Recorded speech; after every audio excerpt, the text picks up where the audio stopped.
Good afternoon, everyone. Thank you for joining us for Thirsty Thursday. We're going to get started here momentarily. We're going to give everybody a couple more seconds to join us. While we're doing that, if you want to go grab your beer or whatever you're drinking today, that would be great. Paul and Devon have theirs. That's great. I'll do a little introduction here while we wait on some others to join in as well.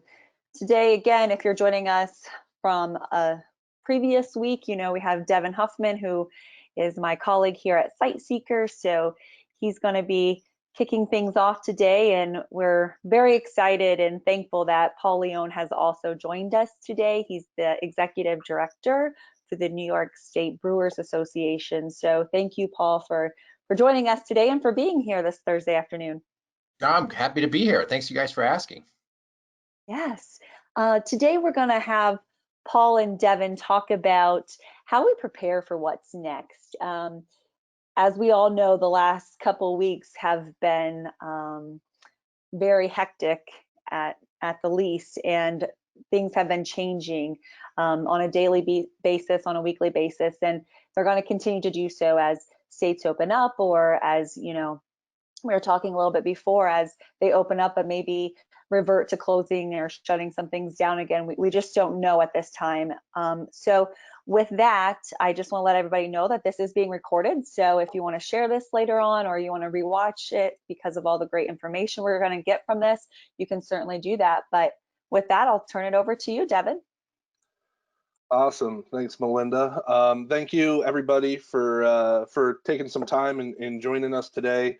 I think I saw ahead of time we have some people that are returning and some people joining us for the first time. So thanks to all of you. I hope you've got a nice cold beer in front of you. But then also, again, a huge thanks to Paul. Thanks for joining us today, and also thanks for everything that that you and your team at the association has kind of been doing to help out not just the members, not just the breweries throughout the state, but also help out us consumers in getting information related to those breweries. But thanks for being here today. Well, thanks for having me, Devin. Yeah, no problem. Help with you. Yeah. Yeah, this is a good way for me to use an excuse of when I'm bad. I'll say I didn't have a chance to get out and practice, but Yeah, right. You saw me at the end of the season, so you know what to expect.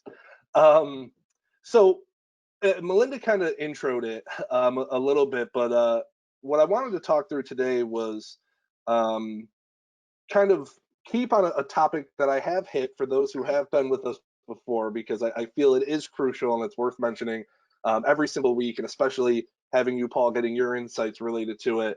But then kind of getting into, you know, starting to think ahead, because, you know, obviously these, you know, 5-6 weeks ago, things happened really fast and it went into react mode, survival mode. And so people were doing a lot of things, trying. It was the definition of throw anything you can at the wall and see what sticks, and then just stick with that. And now it's okay, we're starting to have conversations about what's next, so let's start planning for what's next. But to kick it off, like I have you see here on this list, you know, number one, stay active and proactive. And so what I mean with stay active and proactive is the activity, the notifications, the education, the information that you've gone with over the last 4, 5, 6 weeks. Don't slow that up. Don't let that up. Whatever kind of has been working, you know, whatever people have been engaging with, having fun with, kind of keep riding that, and keep generating that, because even as a consumer, people are still kind of unsure of what they should expect, you know, what's out there for them. So if you're, you know, if you have to make an adjustment, whether it's through what products are available, or, you know, services, you know, pickup and hours and things like that, you know, make sure that that's something that you're notifying people about and letting them know, and you know, constantly keeping that content rolling out, like we've kind of talked about in previous weeks, because there is still people that are interested, and they, you know, you want to make sure that they know how to get in touch, consume, meet, you know, and enjoy your product. So I'll always start every one of these, but just make sure you're kind of keeping people in the know, because they're kind of navigating these waters as unsure as you are. Would you say that that's what you see, Paul? Yeah, I mean, information is key right now. From an association standpoint, early on, you know, we started sending morning and night e-blast to everybody with tidbits of information, you know, just not long story book, you know, long emails, but here's what you need to know, here's a link, here's how to get the information that will help you in the moment. And so we still continue that now, even, you know, 6 weeks, or I don't even know how many weeks we are now into this, but and the brewers really appreciate it. And I think that for breweries, you know, they should be doing the same, because the one thing the consumers have right now is time on their hands. And the other thing that they're doing right now is that they're home. And then another thing they're doing right now is where can I find that craft beer and how can I get it, right? And they have the time on their hands to do the search. So if breweries aren't putting that information out there for them to find, they're just making it harder on themselves. I mean, people aren't out driving around and things, and so I think to your point, you know, I think information is key right now, and it doesn't have to be elaborate or hard, but good Lord, if I want to, is this brewery open? When is it open? What can I do? Curbside? Can I do, you know, are they doing growlers? Are they doing cans? Like, whatever it is, just, it should be easy to find. So I'm hoping that some breweries are doing it better than others right now. And the ones that are doing it well, I had a brewery in Rochester text me who had his 4th highest revenue day ever after 5 years in business during this, because he's doing it really well. Like, you know, so it paid for him to put the information out there, make it easy for the consumer to find his beer, order his beer, pick up his beer, and be on their way. And that's key for everybody, I think, right now.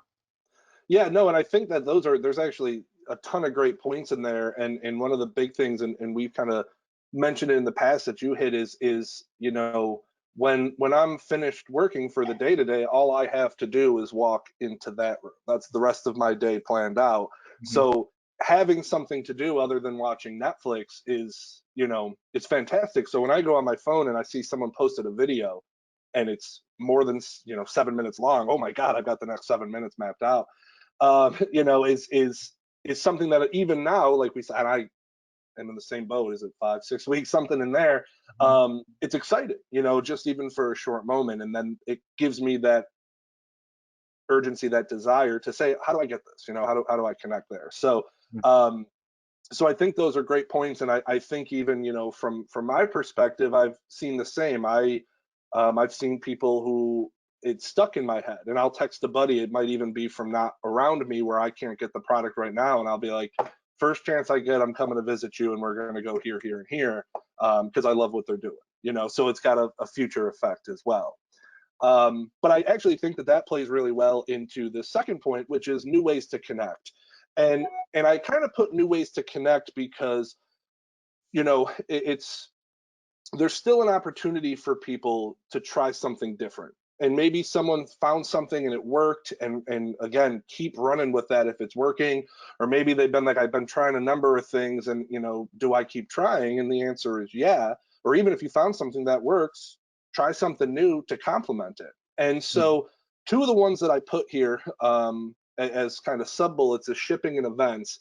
And I'll kind of let you speak a little bit more, because you are a little better versed on it than me. But I've noticed in the last week or so, places that I just are just far enough away that I'm not going to really be able to make the trip for a to-go order, offer shipping. And the minute I saw it online, I jumped on their page and I placed an order. And, you know, within a day for one, 2 days for the other, I had a fridge full of beer that I didn't think I'd be able to get, which was really exciting for me. One day later, I had an empty fridge again. But I but that's something, like, if that's something that you can do and you haven't looked into that channel yet, then there's definitely, you know, some power behind that, I'd say. And then the other one with events is just in something, and it's, you know, actually I'll let you speak to shipping first, because I do want to talk to like what you've got going on with events. So we'll keep that as So Yeah, shipping is interesting. It's not something that was really ever allowed in New York State, or something that a lot of breweries even really cared about. You know, what they really cared about before all of this was people in their tap rooms buying their beer in their tap rooms, because that's where their greatest margins are. And the idea of shipping your beer was kind of novel. Okay, you know, I'll ship my beer. Maybe you know, breweries or consumers from other parts of the state might want to do this, but my tap room is full. I really don't have time for this sort of thing. Well, that's changed. That's all upside down now. And we were really lucky in New York State that the State Liquor Authority and the governor's office at the very beginning of this said, okay, what do you guys need?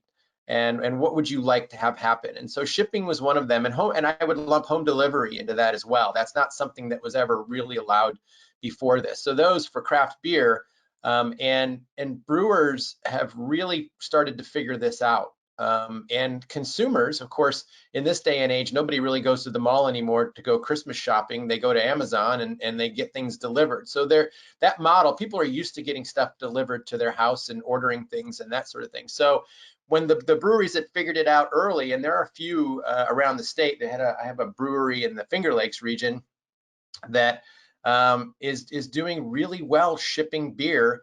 And I said, where? And he's like, New York City, Long Island, you know, and so people are like, oh, Finger Lakes beer, I'll order some of that. And in just the reverse, where, you know, New York City breweries are shipping upstate and all of that. And then, you know, combining the fact that UPS has been really great, and they actually have a process for shipping beer, because before it was very difficult. You weren't really allowed. You had to say you were sending yeast samples and things. You know, I mean, your time in the craft industry, you know, those games that you had to play with the shipping folks.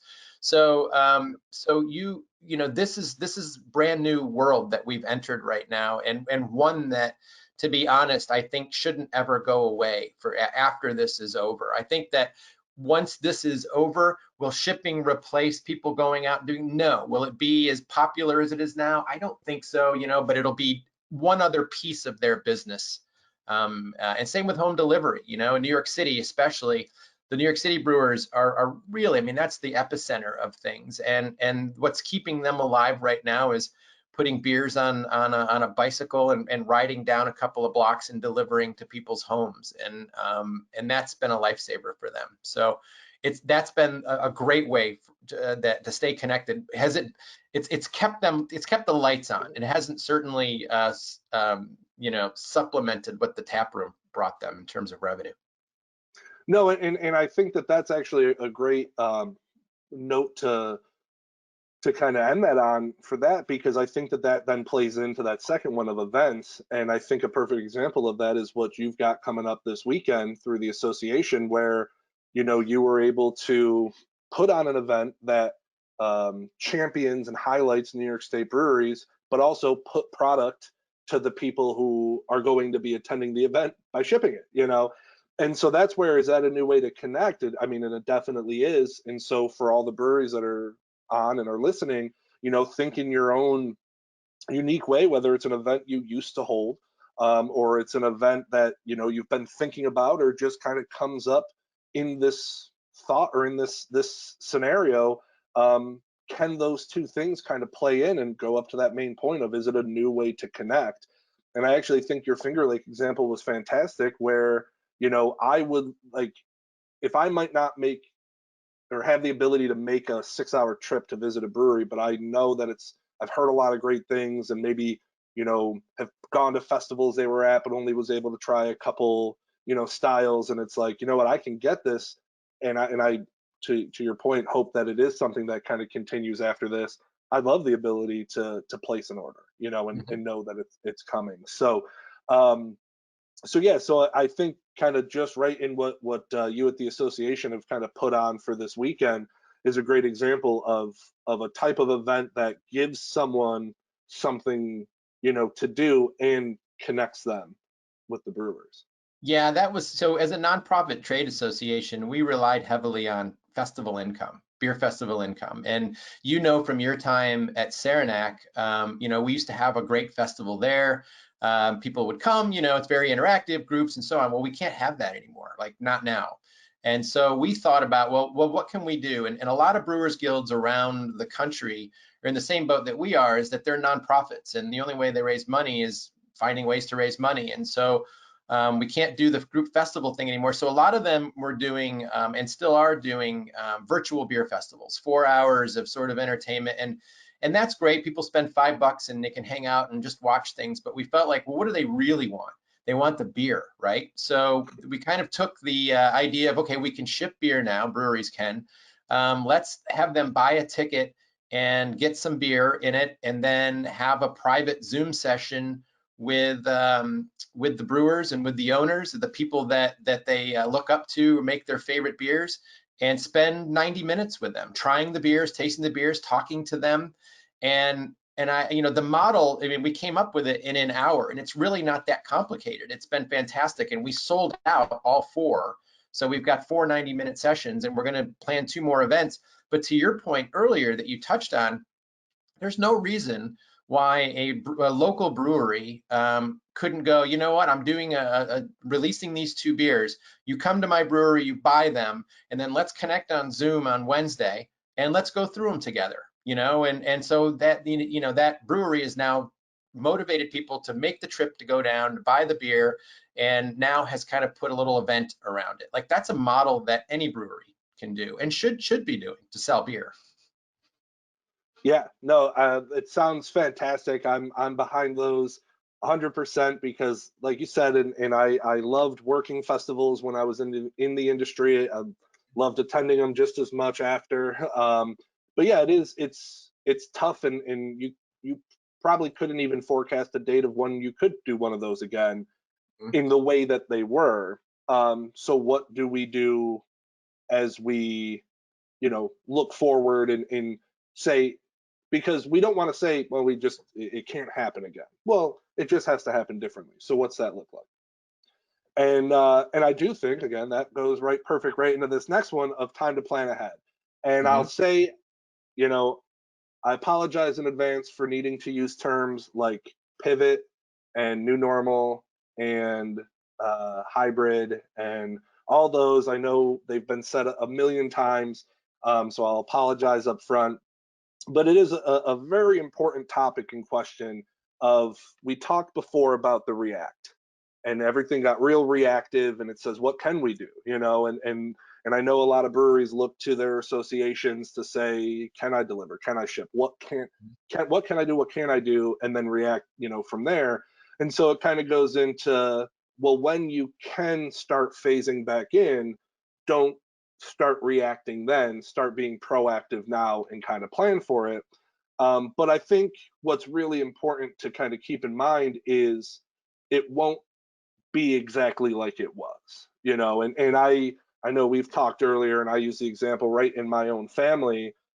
You give me the opportunity to go to a brewery right now, and I'm there. But I'm one of 4 kids. Each of my siblings will have a different process, with one of them probably several weeks, if not months, away from that. And so I only mention that because you don't want to stop.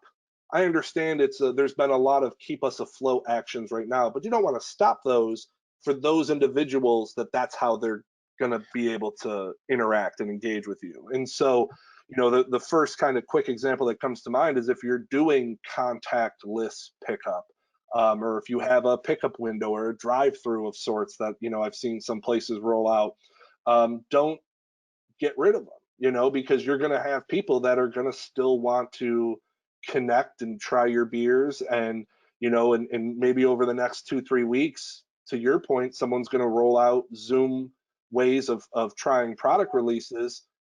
Keep doing that thereafter with a hybrid approach where I might be in there drinking it and saying, wow, this is fantastic, but then also you can have a camera there that's doing a live stream into Zoom, and you got someone sitting on their couch at home who's like, this is fantastic. And that's really a win-win if you can find that, that hybrid. Yeah, I mean, absolutely. I think, I was, as you were talking, I was just thinking about, at the time that we're talking right now, and, the state is still shut down, and they're already in the phase of unpausing the on pause, and that might come in early June. And breweries, we have issued a set of guidelines to protect not only themselves, but to also protect the consumers and all of that, so that consumers feel comfortable going back to breweries again. I can tell you that I get a lot of emails after we publish that where breweries just aren't ready to open right away. And the general feeling is that when reopening can happen in that phased approach, I don't see the consumer rushing back out and filling tap rooms. I think it's going to be a slow roll until there's a vaccine and until they're 100% comfortable. Will it always be this way? No. But they need to adapt to this. They need to understand this. They need to embrace this because it is what it is and it's not their fault for their own businesses.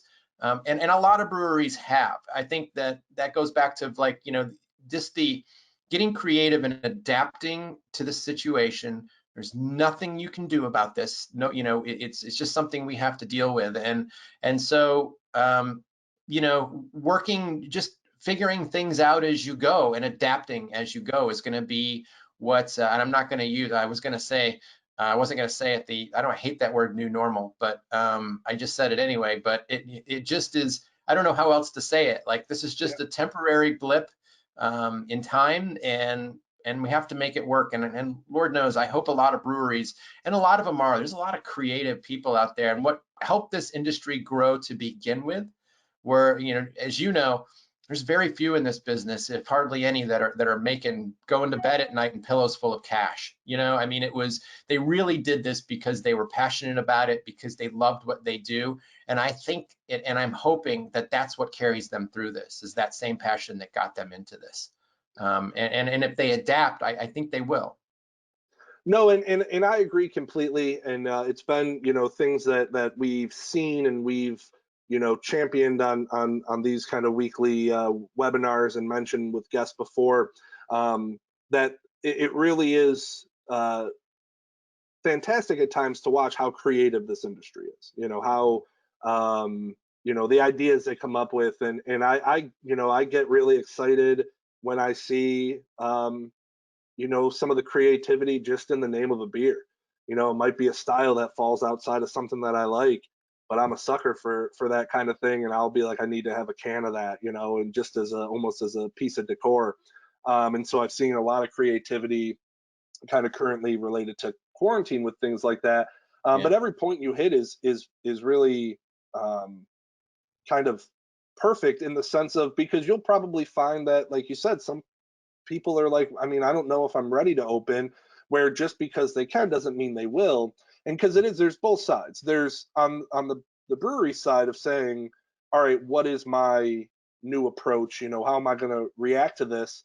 But it's the consumers too. You know, both are going to make that decision of, how do I want to open? Or, you know, some people might just say, hey, you know what, I got another couple months of to go only curbside, you know, prepay is the way that we're going to go about it, and that's okay. You know, if that falls in what it is that you want to do, that you're comfortable, you know, for your team and your staff, you know, absolutely. And so it's recognizing that, because on other cases, some places are going to say, well, listen, I'm going to open back up, but what you might need to do is, you know, pull some of your bar stools out, so that people, because, you know, some people could walk into an empty bar that's got a ton of seating and say, this has the potential of making me uncomfortable, so I'll actually just It's a great point. head out. Right. And so it's just kind of planning ahead of what do I think we need to do, because, you know, are we going to be able to go straight to 100%? Would we even have 100%? What is 100%? You know, when I think of shoulder to shoulder in places I've been in, like, you know, events that I've worked, if there was 50% there, that could still be more or less shoulder to shoulder. You know, it's just a slight, and so it's there could be half as many people, but just as full of you know, so it's one of those things that's really interesting to think about. And I don't know if you've noticed too, and I try not to go out. I maybe go out twice a week, but the stress level of people is pretty high, right? And so you're dealing with that too, and that's not really what being inside of a brewery is all about. So if people are in there, you know, and they're 6 feet apart and they feel like somebody's too close, and then that creates, like, there's just a whole bunch of stuff that can go wrong in a situation like that. And some breweries have decided to stay closed, and believe it or not, I think that a lot of them will stay closed because if they do open, let's say, I'm going to open 6 hours today instead of doing my 3-hour curbside, you know, they got to pay staff to be there for 6 hours, right? And if nobody shows up, then they're, you know, losing money, which they can't afford to do right now. So there's all these factors that we're not thinking about in what reopening really entails. And I think that's a great point, because one of the thoughts that I had, where it's, again, you know, and I don't want to say it's a guess, but there's got to be a little bit of, you know, a planned expectation, because if you're going to do a hybrid approach, you know, when normally you could say, well, you know what, maybe I just need 1 or 2 bar staff, but you might need someone else who's going to handle the curbside, you know, is it something that they're juggling, or how does that? And so all of it is just to say, what are all the different, you know, almost like a whiteboard kind of thing of what are all the things we can do when we have this ability, you know, and how can we manage that, and just start putting those thoughts in action now, so that when that time comes, you know, it's okay, let's go to the sheet that we had put together, and we've Right. got a phase 1 plan, we've got a phase 2 plan, and then hopefully sooner than later you're going back to a plan you were using last year, but at the very least, you know, you have a kind of a step function of your own. Right. Yeah. Exactly. And then I think, you know, in looking, just to kind of pull this going into this fourth note, and I think this kind of plays into a lot of things we've said when we talk about events and we talk about shipping, and mainly we talk about the people that are at home looking for something to do, is as I say, collaborate. And now my mind will always, when I hear the word collaborate, go straight to working with other brewers to create, you know, collab brews and products, and say, hey, listen, we're all coming together. And that's another thing that's been really fantastic with this industry, when needed, is they really rally behind, you know, each other, and really kind of create something good. And so absolutely that. But I also say, what are the other ways we can collaborate? So I've seen breweries that recognize, you know, maybe they know a restaurant that's not doing as well that has a food truck. So they say, hey, listen, we're doing curbside only, but we're not doing our food this weekend, but we'll have this food truck here. Place an order ahead of time and grab your crowler, your 4-pack, 6-pack, whatever, and grab a sandwich and a burger, you know. And so they're working alongside them every day, and I love it. I go through, I'll see musicians doing, you know, live streams from inside a brewery, inside the brew house or something like that. It's a duo, and they've got some space, or a solo artist, and they're able to put their PayPal, their Venmo, their Cash Now apps. And so it's like, hey, we're not even there, you know, but provide support to, you know, this artist. And I see a lot of people who go and they stream that right to their TV, because they're like, you know what, I don't want to watch another episode of, you know, the same show I've been watching all day. Tiger King.